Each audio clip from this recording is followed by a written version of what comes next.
Okay, so this is the knowledge of good and Eve. A parable about Ron Paul, myths, and Santa. Imagine a 6-year-old kid talking about Santa Claus, asking about some details that do not actually totally make sense to the child. An older sibling says, "Do not ask Mom anything about Santa. She would get angry and spank you probably, so just don't ask. Just be quiet about Santa, okay? Your skepticism, your doubts, do not mention them to Mom. Just wait until next Tuesday. You'll get your gifts. Maybe then we'll talk, okay? I'll tell you why later. If Mom brings up Santa to you, just tell her what gifts you want. Do not even mention the word Santa, okay? Okay. So, what is the dynamic created by the older sibling? Well, Mom is presented as a dangerous, tyrannical authority that could spank or otherwise punish or withhold rewards, things like that. And the sibling, the one, given this warning, is the experienced ally with a crucial insight or secret knowledge about how to best deal with Mom. In this case, stay away from the questions about Santa and just tell her what presents you want and wait till next Tuesday at the earliest. So, of course, higher up the social hierarchy is Santa, the distant, remote, mysterious benefactor, which 6-year-olds probably shouldn't ask too many questions about. Just better to not ask too many questions about this mystery of Santa. So, in other terms, Mom is like the evil villain, the tyrant, the dangerous thing, right? The thing we've gotta be on our toes and don't be authentic. Pretend not to be curious. Pretend to be faithful and confident, or whatever. Just pretend, because Mom is like an evil villain or a devil or something like that. And the sibling that gives the warning about the reality of how horrible Mom is or whatever, that sibling is the savior, the protector, the guardian, the ally, the expert, all of that. And Santa is the godlike power, the distant authority, mysterious, like a superhero who can fly through the sky. Have you heard about Santa? I don't know. Santa apparently can fly through the sky like a superhero and has magic powers. And is probably hundreds of years old, which is very unusual. Most people, according to my older sister who's 9, most people die sometime before they're 20, according to her. That's what she told me. And I don't count very well, so I'm going to just go with what she said. Except anyway, Santa is not just a cartoon like the comic book heroes. Okay, according to a 6-year-old, a certain 6-year-old, maybe not every 6-year-old, but according to a certain 6-year-old lives in Poquawaton, New Jersey, a certain 6-year-old says Santa is real. And there is evidence, incontrovertible evidence, beyond the shadow of a doubt, probable cause, all that kind of thing. What is the evidence? I opened the presents before I opened them. I read the tag. I can read. I'm 6. Okay, I read the tag, and the tag clearly said, "From Santa." How many people named Santa do you know? So, therefore, Santa gave me those gifts. I know because not only did it say "from Santa," it said "to my name." Santa wrote my name right there. Santa knows my name. It's proof. So, fast forward a few decades. You got the metaphor. There's the villain, the savior, the God. Okay? You've got the almighty benefactor, right? You've got the metaphor. So now fast forward a few decades. Ron Paul, a U.S. presidential candidate, is talking about how the Federal Reserve is evil. It's dangerous and it's evil. It's a Vatican conspiracy. And all that we need to do for him to save us from them, the evil ones, is to wait a few months and cast a vote, cast a ballot. Okay? That's the magic bullet, the salvation that will save us from the horrible evil, the enemy. Plus, until then, Ron Paul, who is your savior, right? He recommends that we invest everything we own in silver right away, and anything we earn between now and November or whenever that election thing is, everything invested in silver. Because silver always rises. I don't know if you've heard that about silver, but silver always rises. Anyway, Ron Paul says that the Federal Reserve is the great evil tyranny that has the power to inflate the currency. And it's also new. The Federal Reserve, it's new. It's only like 1,000 years old or something like that, according to my sister. She says something like 1,000 years old. I'm not too good with how long that would actually be, but it seems like that's more than 20. So anyway, the Federal Reserve is the new great evil tyranny, and it has the power to inflate the currency. I don't know what that word means, but apparently it has something to do with the little green piece of paper that people use to pay for gum, which is important to me because I like gum. So, the Federal Reserve is the great evil tyranny that has the power to inflate the currency.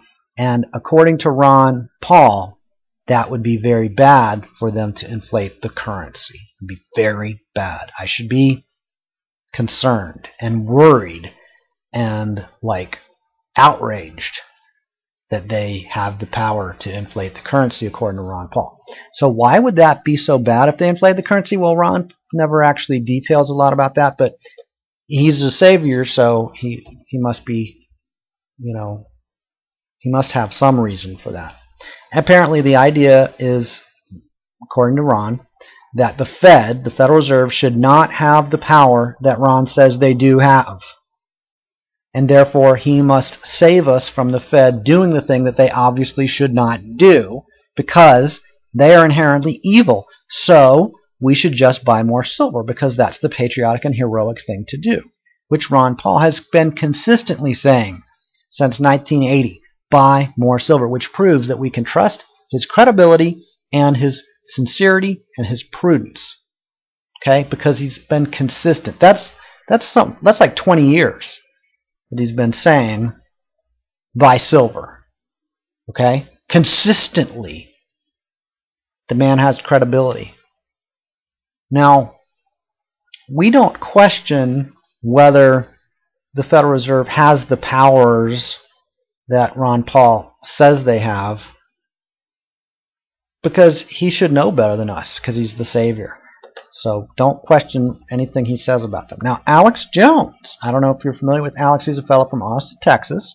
Really nice guy. I've never met him personally, but I understand he's an extremely nice guy. Why? Because he's friends with Ron Paul, and Ron Paul is the savior. So that makes him good. And also, Alex Jones owns some silver. I think some silverware, or some maybe some kind of silver necklace. He owns some silver, and that means he's a good guy. Okay, Alex Jones, is our heroic savior ally, similar to Ron Paul, except Alex is actually, I don't know if he's better or worse than Ron. It depends on if you ask my sister or not. But anyway, she's not available right now, so let's move on. Alex says that the distant remote superpower,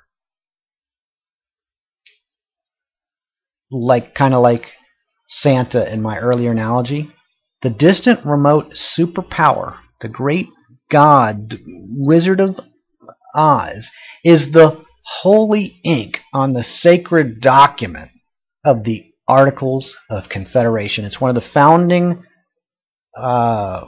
fathers of our country, or the founding documents of our father.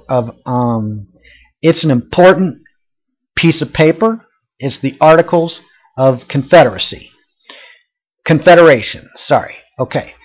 And it has to do with the Civil Revolution. I'm not going to go into that right now. Okay.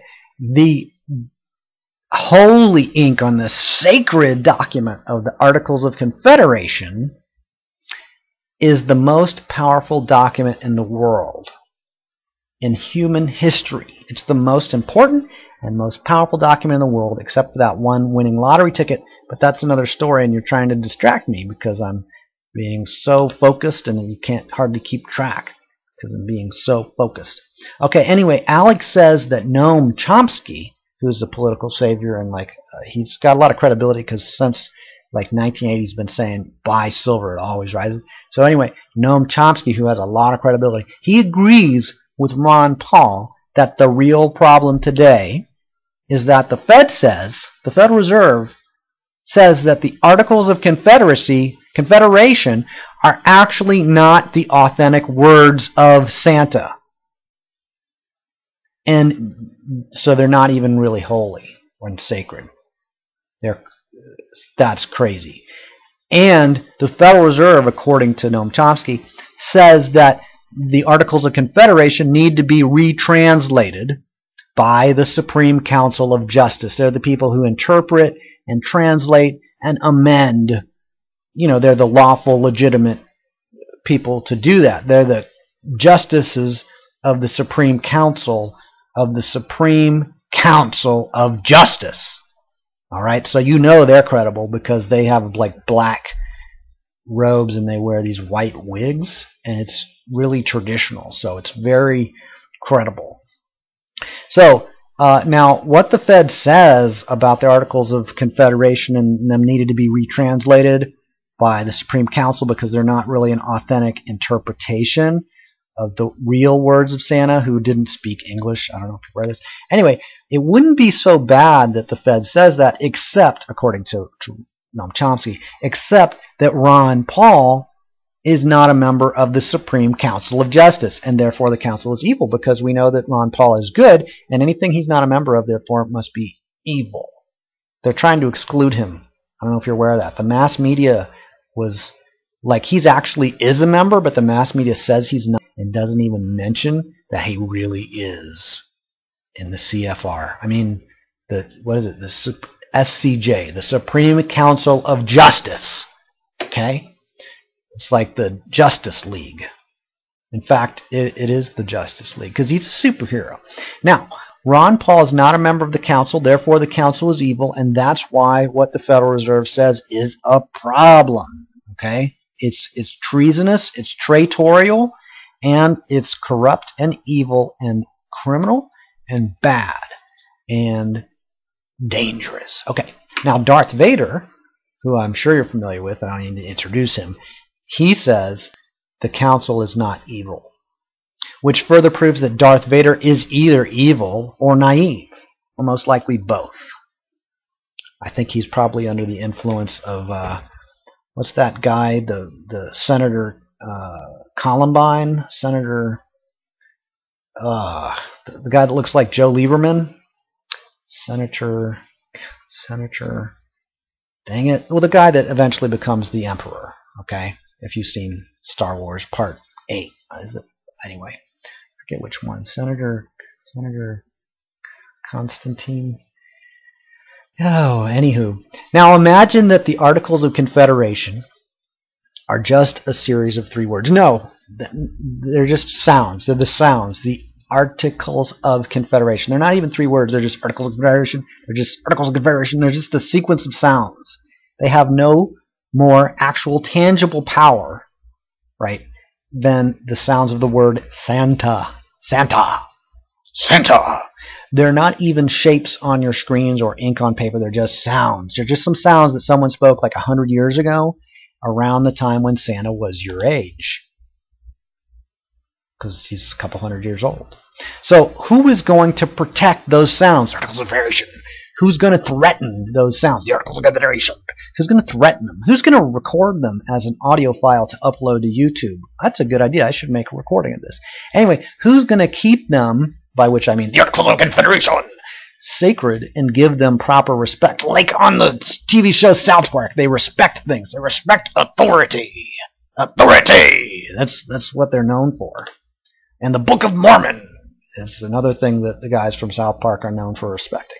So we need a hero. We need a savior. Remember that Tina Turner song? We don't need another hero.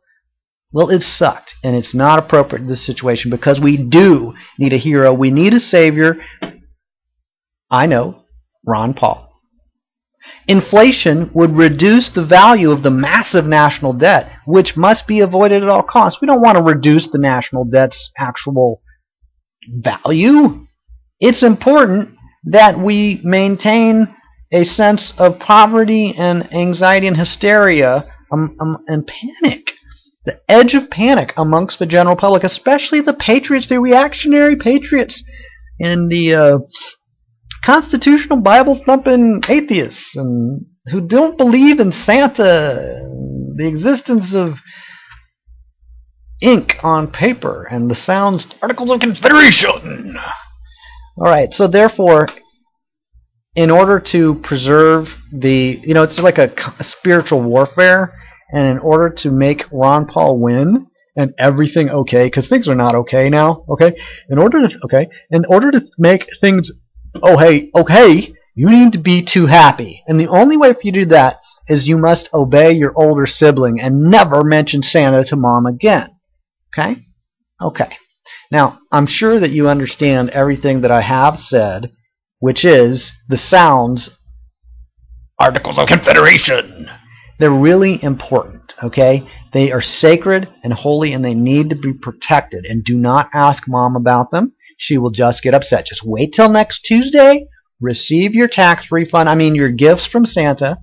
And you already got your refund? Oh, then never mind. Oh, Jesus. Just, if you want to ask a question, go ahead. What's your question?